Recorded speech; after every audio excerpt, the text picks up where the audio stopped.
என்னடா ரோட்டுல போறது குத்தமா இல்ல வழி விடுங்கடான்னு நாயத்தை கேட்டது குத்தமா? இன்னைக்கு தமிழ்நாட்டுல சாமானிய மக்களுக்கு பாதுகாப்பு இருக்கா இல்லையா? என்ன தளபதி அரசே, என்ன இப்படி நடக்குதே? நீங்க என்ன பண்றீங்க? எத்தனையோ ரத்த வரிகளை எங்கள் முதுகினில் தந்தவரே. சாலை ஓரத்துல வச்ச பிளக்ஸ போலீஸ் எடுத்துட்டாங்களாம். அதனால கோபமடைஞ்ச விசிக தொண்டர்கள் மெயின் ரோட்டை மறைச்சு போராட்டம் பண்றாங்க. தினமும் வேலைக்கு போறவங்க, அவசரமா ஆஸ்பத்திரிக்கு போறவங்க, பொதுமக்களுக்கு இடையூறா ரோட்டுல உட்காந்துக்கிட்டு போராட்டம் பண்ணிக்கிட்டு இருக்காங்க.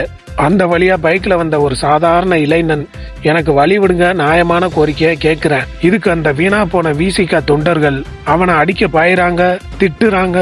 அடடா, போலீஸ் வந்துட்டாங்க ஸ்பாட்டுக்கு, பொதுமக்களுக்கு இடையூறு பண்ற இந்த விசிக தொண்டர்களை அப்புறப்படுத்துவாங்கன்னு பார்த்தா நியாயம் கேட்ட அந்த பையன் மேல அதிகாரத்தை காட்டியிருக்காங்க.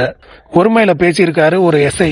அடிச்சுடுவோண்டா அடிச்சுடுவோண்டா அப்படின்னு சொல்லியிருக்காரு. கடுப்பான அந்த பையன் தன்மான உள்ளவன் போல, முடிஞ்சா அடிச்சு பாருடா அப்படின்ட்டான் போலீஸைய.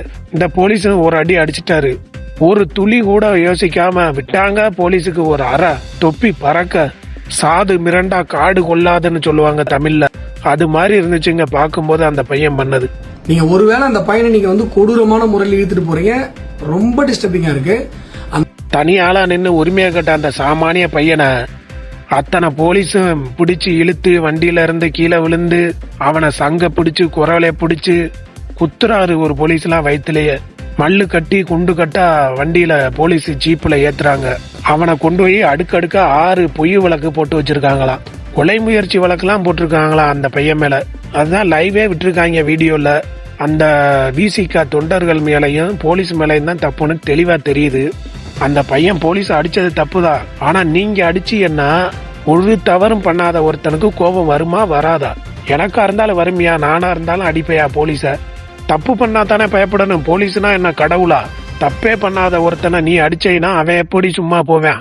போலீஸையே அடிச்சதுனால இந்த பொய் வழக்கையெல்லாம் உண்மையா மாத்த போலீஸ் முயற்சி பண்ணும். தாவேக அரசு, நம்ம தளபதி விஜய் அவர்கள் இத நேரடியா தொடர்பு கொண்டு அந்த பையனுக்கு நியாயம் கிடைக்கணும். உங்கள் கருத்தை கமெண்ட்ல சொல்லுங்க.